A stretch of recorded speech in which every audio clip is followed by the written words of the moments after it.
Imagine an emergency situation where you are thrown out of your home, out of your area, out of your comfort zone, and you're thrust into an area with people who speak a completely different language. In this video, we're going to talk about a secret method that you can use to communicate with anyone, anywhere, at any time, in any language.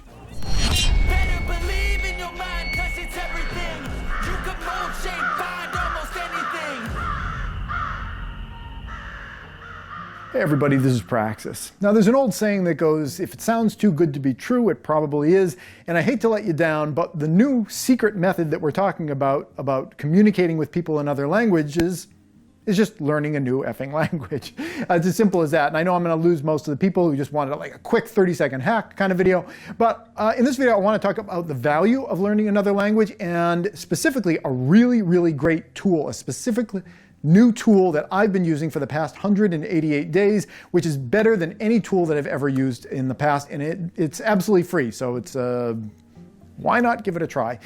So why learn a new language? Well, there are a lot of different reasons to learn a new language. I referenced in the beginning, you could have an emergency situation, you're thrust in with other people that speak another language, it would be handy to have. Yeah, that's totally true. But even without emergency situations, learning a new language is great for so many other reasons. One, it's useful if you go into a situation where there are people speaking another language. A couple of years ago at my local Walmart, I was in there and like everyone was speaking Spanish in there. I was trying to get some swim goggles for my boy, and I knew a little bit of Spanish, but not enough to just say the word swim goggles, so I'm like kind of pantomiming through it. Today I could use the term nadar. Nadar is to swim in Spanish. I didn't know that word back then.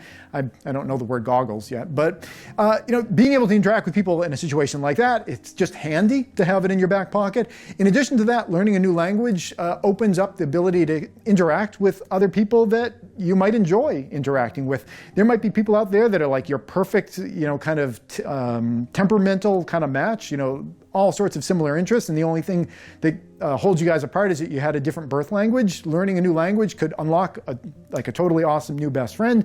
And even if none of that comes true, if there's never an emergency event, you're never trying to buy swim goggles at a Walmart and everyone speaks another language, you never run into someone that could be your new best friend, just learning a new language, just for the mental exercise, there's not a month that goes by where there's not some study talking about how healthy it is to constantly be stretching your mind, especially when we get it later in life, in terms of keeping our mental faculties working. Learning a new language is a great tool for doing that. So in this video, I want to talk about an awesome tool that I've been using for the past 180 days to learn more Spanish. Now, prior to finding this tool, I took a little bit of Spanish in college. I had some workbooks from there, and I've kind of toyed with those workbooks over the years. In high school, I was one of those jackasses that wasted my time taking 4 years of Latin. I guess I was told like it would help with my SATs, vocabulary. I don't know how well that worked out or not worked out. I did really well on my SATs actually, but I'm not sure how much Latin is to get credit for that. But yeah, I've done a little bit of Spanish over the years, but in the past 188 days, I have like quintupled how much I am able to function in that language. And I want to share with you what I've been using on my phone. Yeah, it's a weird kind of Amber's old cell phone case. She got a new cell phone and the case didn't fit her new cell phone, but it fit my old cell phone, so I adopted it because my old cell phone case was 2 pieces of cardboard slid into a plastic Ziploc bag. That was my case. So this is a huge upgrade, even if it's got like purple butterflies on the back. The app I'm using here is Duolingo, and I love Duolingo. It's free. You can buy a paid version of it as well, but the free version is perfectly adequate, perfectly usable, and I wanted to just run you through it a little bit. When you get in there, it's kind of like a game, and this is one of the screens they have on here. By the way, there is one thing I really dislike about Duolingo on here. I'll get to that in a little bit.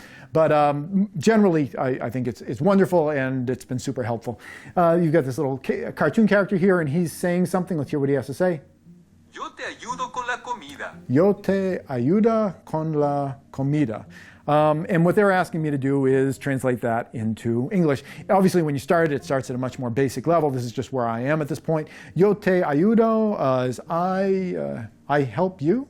I help you with comida. What is comida? This is a great example of this. Comida is either food or a kitchen.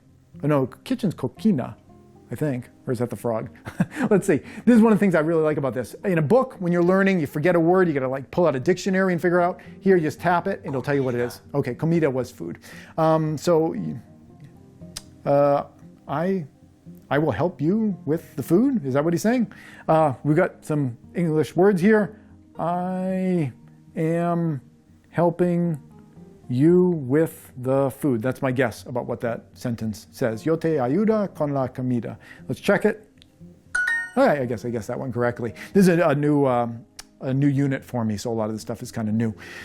So it says that I'm right, and we go on to the next one. We'll just do a couple of these. Okay, this is another example. This is why I want to do a few, because they do different things in here. So there's a lady, and she has said something, and what this wants us to do is to repeat it back. And even when they don't ask me to repeat things back, I'm always trying to say it to practice the pronunciation. Once I know what a sentence says, I try to say it visualizing the meaning of the sentence. Like if I am saying the word perro, which means a dog, I picture a dog. So perro, and I'm thinking dog, perro, and I'm thinking dog. Comida, I picture a plate of food around me. I'm trying to tie the concepts of what things are to the words. Perro, comida, dog food. Or would it be the other way around? Comida, perro, I don't know. They sometimes swap adjectives from the order that we use in English. So she said what? Yo siempre te ayudo en la oficina. Yo siempre, so it's I always, te ayudo, help you en la oficina. So I always help you in the office. Yo siempre te ayudo en la oficina. And I'm going to practice saying that, and they're going to judge me on it. They're pretty liberal with what they accept. I've sometimes like coughed in the middle, and they're like, good job, you got it. And I'm like, I don't know, I give myself a C on that. Let's see. Yo siempre te ayudo en la oficina. They're going to give it to me. Yeah, okay. So that's another type of question they'll give you. Or we'll just do like maybe 3 more to just give some variety here. Estoy cansada y tengo que limpiar. Okay, so this is a conversation, and someone says something, and you're looking for what response makes sense. And they usually make it like really obvious. Like someone says, "Hi, it's nice to meet you," and one of the options is like I like pudding or something random. So they make it pretty obvious which one's the real one. Okay, so what did they say again? Estoy cansada y tengo que limpiar. Estoy cansada y tengo que limpiar. And one thing I've been doing while I've been running this program is I try not to look at it, because I'm trying to train myself so that I can talk to people. And people aren't going to have a teleprompter so that I can read a transcript of what they're saying. So I'm trying to train myself to get it all through the ear here. So estoy cansada y tengo que limpiar. Okay, so estoy cansada y tengo que limpiar. Estoy cansada, estoy is I am, cansada is tired, I think, lazy or something like that. Y is and, tengo, I have, or I have to do something. Tengo que is I have to do something. And limpiar, clean. Estoy cansada and, I think they're saying I'm tired and I have to clean. Is limpiar to clean? I think it is. Limpiar. Clean, yeah, okay. I'm tired and I have to clean. And the responses that they give me here are, ¿Dónde está mi abrigo? Where is my coat? I mean, I guess, with the way people pay attention nowadays, maybe someone would respond with that. But let's see if we get something a little bit more cogent. Te ayudo, I can help. Yo limpio la cocina.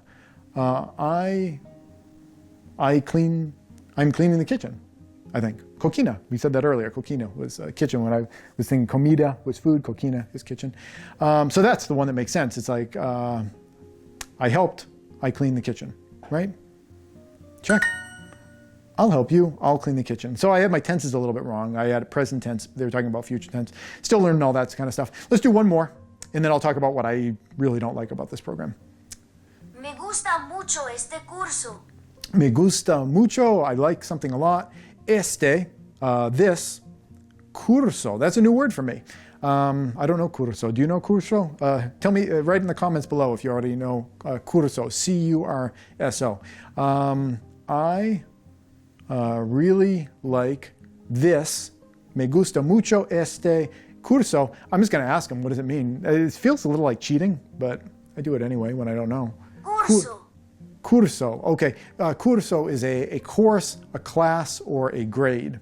So I'm going to put chorus here. That reminds me, on words that have multiple meanings, I forget the word. I just learned it earlier this morning. It was a word for doll. Write it down in the comments below if you know it. The word for doll in Spanish is the same for wrist.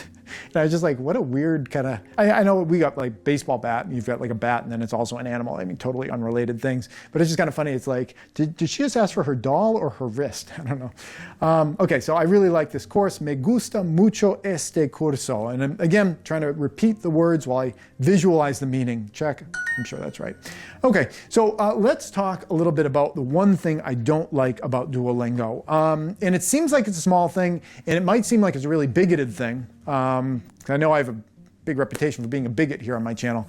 But it has to do with inclusion, diversity, and trying too hard. You saw in a couple of those examples, they have people. There's like a character, and they're saying something. And in the Spanish language, everything has a gender. Like in the English language, we have like different pronouns, and you know, he is a masculine pronoun, she is a feminine pronoun.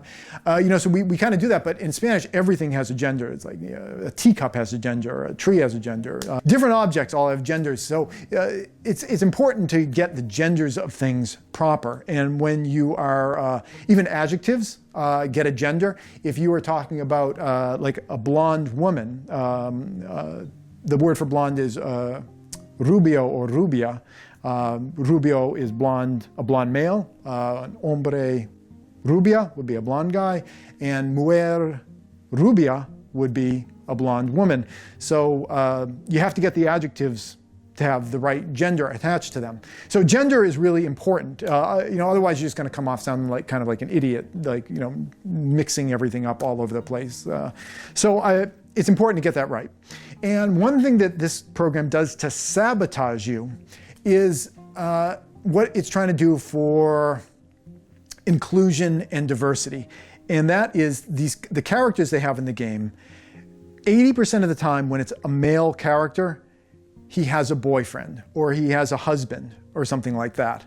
So 80% of the guys in their scenarios are gay. And with women, it's a little less. It's like 60% of the women in the scenarios are lesbians. You know, they'll have a girlfriend or a wife or something like that. And it might seem like a small thing, and it should be in there because, I mean, that's a part of our world. There are gay guys, there are lesbian women, you know, and that's fine, and that's a part of our world. But it's not that 80% of guys are gay, and it's not that 60% of women are lesbians. And I find it really frustrating when you're trying to learn the fundamentals of a language and they're starting off with the exceptions to the point where when I see a guy in one of these, it's training like my instincts. Well, here's an example of this. You know Grand Theft Auto. The first time I ever played Grand Theft Auto, the video game, and this will date me, but I don't care, was Grand Theft Auto 3, GTA 3. That's a great game. It's like a top-down game, and you're driving around the streets, and you're running people over, and you're shooting people and stuff, and it's fun. It's like a fun little silly, like, oh, this game's comical because it's just so awful kind of thing. And I forget when they did it in the Grand Theft Auto games, but at some point, Grand Theft Auto games came out with first-person perspectives. So instead of looking top down at a city and driving your car through like this like rat maze of a city, you know, hitting pedestrians and things like that, you would be sitting in the car trying to hit pedestrians. And at that point, I would not play that game anymore. And the reason was that I did not want to train my reflexes such that, like, you know, I've been playing GTA, whatever, 4 or 5 or whatever it was when they did that all weekend. And I'm driving down the road, and then somebody walks out in front of me, and instead of me hitting the brakes and swerving away from them, I've trained my reflexes to like accelerate and drive into them. I didn't want to train my reflexes to have the incorrect response to a situation in real life. And I feel like what is happening with Duolingo, and again, I love Duolingo, I highly recommend that you use Duolingo, but I hate that they do this, is that they are training you to automatically talk to the men that you meet, asking them about their husbands and asking women about their wives. And for a lot of people, they just think that you're an idiot, or that like, well, this person just they're just learning the language. There's going to be that level to it. But there's some people that don't like the feeling like maybe there's a guy and he's not super masculine and he's kind of sensitive to the idea that occasionally guys might think that he's gay, and then you go up to him and it's like, hi, nice to meet you. Hey, I'd love to meet your husband. It's it's going to create a situation where he's going to be like, this person thinks I'm gay right out of the gate because he's already kind of on the edge anyway. But I keep doing it whenever I'm in the program and I see a male character. You're supposed to reference his significant other. It's like I go for novio or esposo or marido because they're training you. Guys have husbands, so it's hard.